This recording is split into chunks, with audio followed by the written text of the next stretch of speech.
Hi everyone, Mark Merrill with Firm. What's better, promises or policy?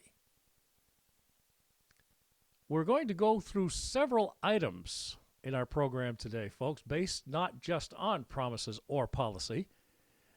We're going to show you some things or read some things as well as present to you judicial committee at the U.S. congressional level on the Epstein testimonies. Lovely, right? Operation Epic Fury update bulletins, what the president has proposed to do with the Iran situation. Oil prices up or oil prices down? Which is it?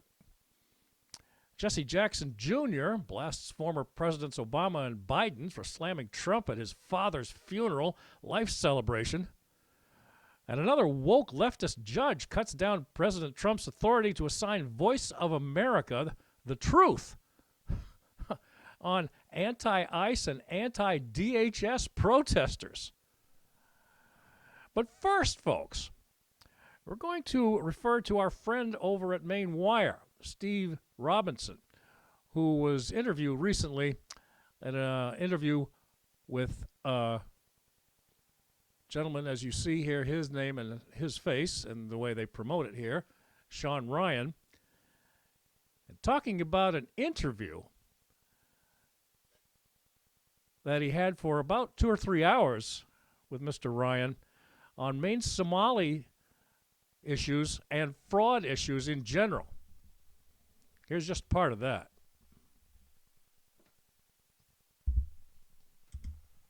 Take a break every once in a while. Oh, man. Moving to investigate Somali fraud. Oh, shit. Yeah, I didn't expect to see you back so soon, but all the Somali fraud that has been uncovered, you've been on this for a long time, so, we interviewed Nick. It was fucking awesome, and then we thought we'd get more into the weeds and bring you back on since you've been hammering this for years. Well, what's wild is when we were talking about Chinese organized crime, we'd already reported all of the information about Gateway Community Services. Months prior to when we met the first time, we'd already reported the significant facts. The whistleblower had already come forward, but it was being ignored by the local media. And of course, none of the Democratic politicians were reacting to it or acknowledging it. They were saying, oh, it's fake news. You can't believe the conservative media. It took Rich McHugh from News Nation saw this and was like, this is wild. There's fraud going on in Maine just like there is in Minnesota. And he amplified it and did a report on it. And then all of a sudden there's just a feeding frenzy like I hadn't seen before. It was just the national media descended. And I was getting so many emails and messages from people who were like, how is it that this is happening but no other media outlets have picked up on it? Like, how have you not had resignations but politicians coming out and issuing statements? Like, they're gobsmacked at the lack of accountability and the media culture of, I guess, complacency in Maine when it comes to these fraud issues. Because there's a number of stories like that where we've reported on them. We think they're bombshell stories. Like, Gateway is legitimately a bombshell story. It speaks to political corruption, Medicaid fraud, immigration fraud, systemic problems in our state. And it suddenly became this huge national headline that everybody's talking about, national media is talking about. And we're kind of looking at ourselves like, we've been talking about this for 10 months and nobody cared. But credit to Infuriating. it is, but It's also, I guess, it's positive that it's finally coming around, but yeah, and we're used to it. We dealt with it with the Chinese organized crime, where it's like you're kind of talking about it and banging the drum. It's a long road, a long path down a dark tunnel, and eventually you come out and people start recognizing stuff, and you're able to share with them what you've learned, and there is hopefully a payoff and a solution at the end of the tunnel. But huge credit to Nick Shirley. I was telling Jeremy earlier, it's those big Mormon balls, if I see anybody with LDS on their LDS door knocker on their resume, because he can just go up and talk with anybody. Yeah. He's just had his career training was door knocking for a Mormon mission. So it's he's like the perfect guy to just go up and just straight face just ask you questions. Yeah. I've never seen a video go that viral. That's crazy. And that's what we had from Mr. for Mr. Robinson on there, ladies and gentlemen, as he was talking with Shawn Ryan, who himself is a former Navy SEAL, by the way, and got a little bit more information on the whole thing there with what's going on up here in the state of Maine as far as the MaineCare fraud and Somali fraud and all kinds of money being spent by Janet Mills and diverted. Sounds like a good way to describe it. As we move on in the program here, folks, as we have what's better, we put the question to you, ladies and gentlemen, as the general public, as always, promises or policy? Before we go too much further, folks, what we're going to do is get into what President Trump, of course, is kind of keeping him busy all the time, and his staff. Secretary of State, never mind Pete Hegseth, Secretary of War, trying to oust the government, the turban heads, as we call them. The leader been taken out over a week and a half ago, and rumors, of course, flying around that his son may be the leader now, but there's nothing positive or identified directly about that. But to establish our title today, folks, are promises better or policy? Our comparison in the context of politics, a policy is a detailed plan or direction that a government or political party intends to implement, often outlined in an election platform. A promise, on the other hand, is a declaration or commitment made by a politician or party to act in a certain way, which may or may not be followed up with concrete actions. Well, kind of sounds like that's what's going on here in the Middle East, folks. It's quite a powder keg of unbelievable coordination, I have to say, as a former veteran, by our Commander-in-Chief, Mr. Trump, and Mr. Hegseth, his Secretary of War, and Secretary of State Rubio as well, to coordinate all of this, to take the regime down and hopefully free up the Iranian people and get them a new leader, one that will not be corrupt. We'll see how it turns out as the days and weeks go by. Hopefully sooner it'll be over than later.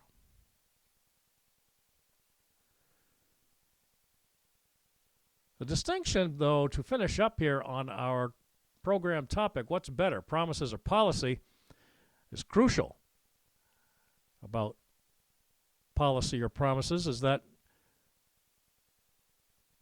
it affects how policies are developed, implemented, and how voters perceive a political process.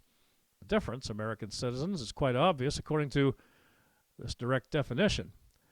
This is posted from the Australia Institute. Now, folks, we have a rundown here of pretty much just about everything we can possibly do in one program. The attorneys at the Epstein testimony hearings that have been going on up on Capitol Hill in D.C. have intriguing background with the Clintons.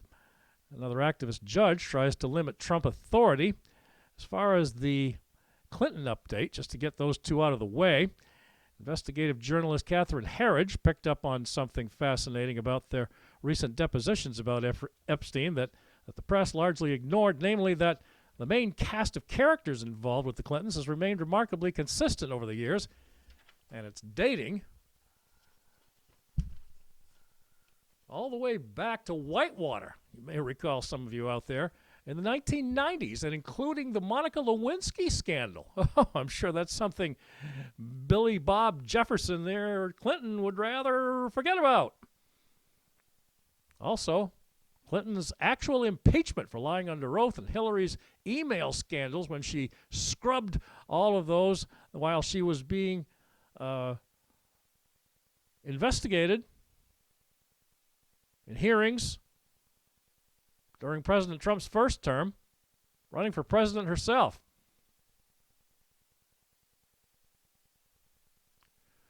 Recall that when Bill Clinton was president, he had a parade of personal attorneys and White House counsels looking out for his legal interests, but decades later, certain names carried through, appearing over and over again.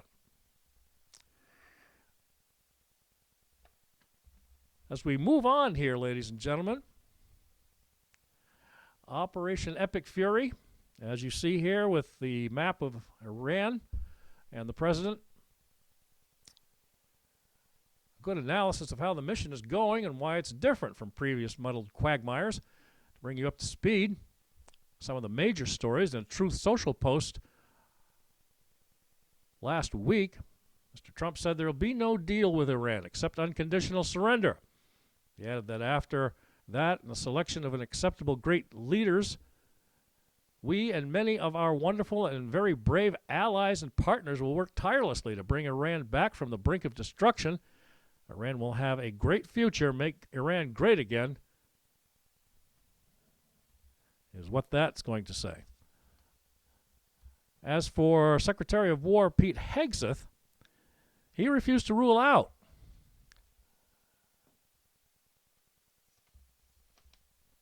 having a new leader of Iran being like the world's oldest person, with a title nobody wants to hold for very long, apparently. He says, we're willing to go as far as we need in order to be successful. That would be completely unwise if we did not reserve the right to take any particular option, whether it include boots on the ground or not boots on the ground. Right now, it's not. So that's where that one stands, folks. And as we also move along here on Firm, for the first time in years, folks, seems like oil prices may be coming down. So we'll have to see where that stands, okay? As we move on our graphics here just a little bit.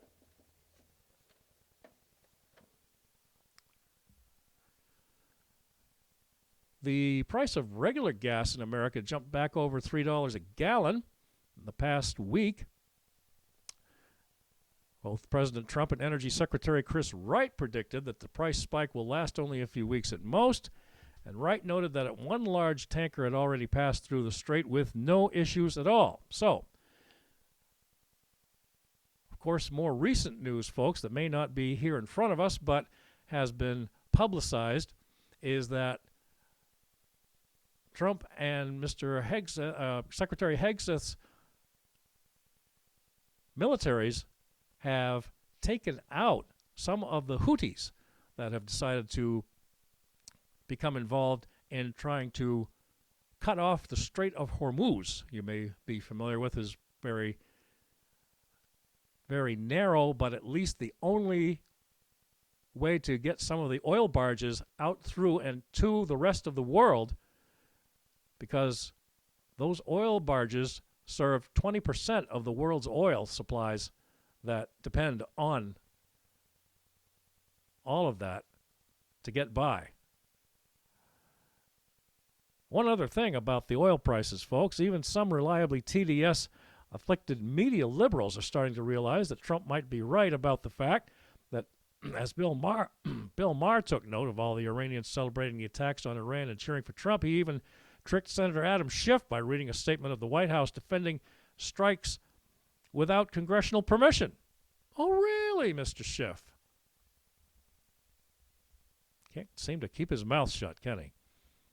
After Schiff criticized it, Maher revealed that it was what Obama's White House said after Obama bombed Libya. That was a debacle, wasn't it, folks? Everybody remember Benghazi? People died there under his watch, Obama. Now, if we're moving on a little bit here, folks, as we continue on our program about the differences between policy and promises. Right here is just a small picture. You can probably see some of it, though. A right-wing group, as all of you recall, is that they were trying to hold an anti-Islam protest outside New York City Gracie Mansion, of course, the home of Mayor Mamdani. Two teenage Muslim counter-protesters were arrested after one of them allegedly shouted Allahu Akbar and threw an IED at the protesters, homemade device. It was a bottle of bolts and other objects that would have become deadly projectiles if the smoking fuse had ignited the explosive inside. There's video of that. You can certainly catch that online, folks, but at the same time, you can see him running with it, one of the protesters, and it wasn't going off, but it was smoking, and it never exploded.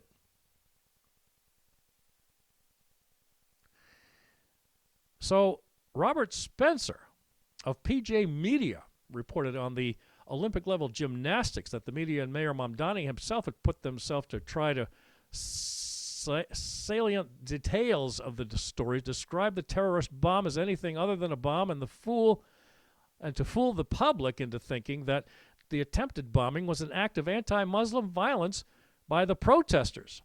This is why there's now common saying on the internet that you don't hate the media enough. Mamdani tried to defend one person, Arama Duwaji. It was revealed that his wife liked a number of social media posts that celebrated the horrific October 7th Hamas assault on Jews, you recall, back in Israel. It started pretty much all of this hate and violence, anti-Semitism. She was not totally heartless, though. His wife posted 4 broken heart emojis in response to the death of Palestinian influencer Saleh al-Jafarwawi, notorious for creating viral pro-Hamas videos, and referred to him as beloved. Mamdani tried to defend her by claiming she holds no formal position in his office. Meghan McCain called it baloney, which is not really the word she used, but said, "Your family signs up for this as well. It's how it works. She's living in Gracie Mansion," meaning his wife, "off taxpayer dollars. My mom had to answer questions about being rodeo queen because of my dad's role in office. Your wife celebrated the slaughter of Jews. You're both vile." Well, not if that really makes much difference there, Ms. McCain, you being the former daughter of John and being outspoken on The View. Yeesh.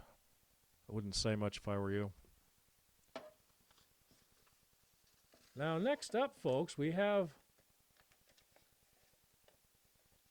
I think one everybody knows about is that when the Reverend Jesse Jackson was laid to rest, or had a ceremony held for his celebration of his life, seems that Jesse Jackson Jr. had to blast former Presidents Obama and Biden, again, here they are, in the news, in the negative, as they used his father's funeral to make anti-Trump political speeches and slams. They weren't the only ones. Al Sharpton did it. Kamala Harris did it. All this came after Jackson warned speakers in advance, ladies and gentlemen, not to make political attacks. And he told them this was about honoring his father's life and legacy. As a number of offended black influencers on social media pointed out, it was also hypocritical considering that Jesse Jackson didn't even like Obama. Well, you know what? Can't speak for the Reverend Jackson Sr., the now deceased Mr. Jackson, Reverend.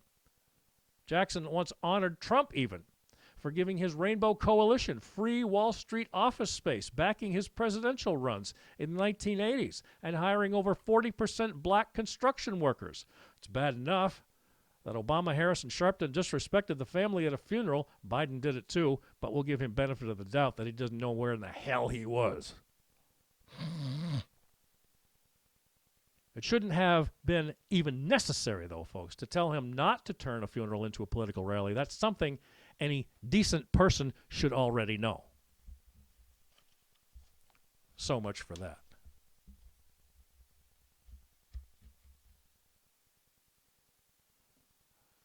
Other situations coming up, ladies and gentlemen, as we will get to here momentarily, as we thank you for joining us on Firm all the time, 24 hours a day, 7 days a week, on our podcasts, on Twitter, and also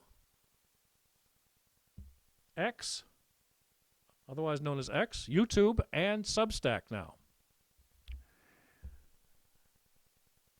Now, elsewhere in reports of the day or news of the day, as we talk about the differences between policy and promises,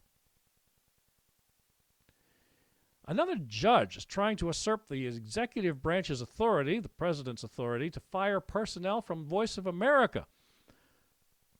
We like to think that the Seventh Circuit Court of Appeals represented the Voice of America much more closely when it gave a hard slapdown to an Obama-appointed Canadian-born federal judge, Sarah Ellis. What did she do?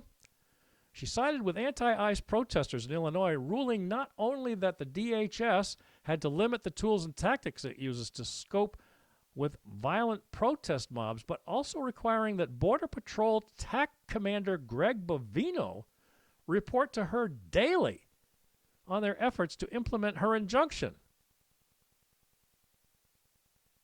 You know what, folks? We're going to take a little detour here at Firm, as we usually do,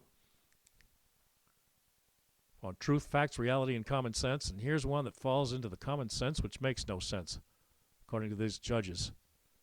She wants the Border Patrol tactical commander to report to her daily on efforts to implement her injunction,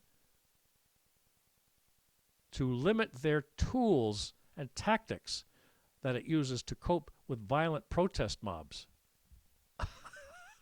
She's siding with the mobs. Oh, go ahead. Yeah, it's freedom of expression. No problem. No, it's not. It's suppression of the First and Second Amendment. Not to mention the Fourth and Fifth of the officers in charge. Border Patrol, ICE, DHS, and everyone else falls under to that shield, folks. That's not how the federal law works. DHS quickly appealed that ruling, and the Seventh Circuit Court of Appeals gave Ellis a sharp smackdown. How about that? Gee, for once, an Obama-assigned judge gets the smackdown. Stop it.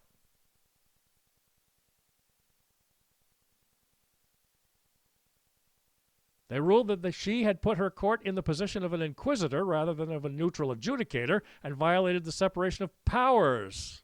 See? By setting herself up as a supervisor of Bovino's activities, intruding into personnel management decisions of the executive branch. The end. In the meantime, ladies and gentlemen, thank you for joining us for Firm, Fairness in Reporting Media.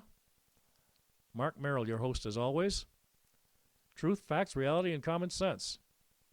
Once again, check out our podcasts on YouTube, X, and Substack. Everybody stay safe. Peace to all.